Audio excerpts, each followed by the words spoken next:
Oh my gosh. Okay, I just got a package in the mail. I think it is what it is. Okay, you guys look first. Okay, so this place on Instagram called Fansidea. Oh my gosh, Fansidea DM'd me.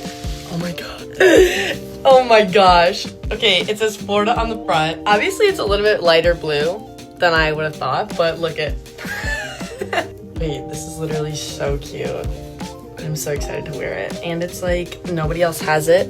You literally, I got to customize everything. So I got to pick out the jersey type. Obviously I went with a full button down so I can open it and just like wear it open to like whatever sporting event. I'd probably just wear it with like orange or white, obviously, because it's a little bit lighter than the Florida blue, but come on, you guys. Look at how cute. I got a size medium.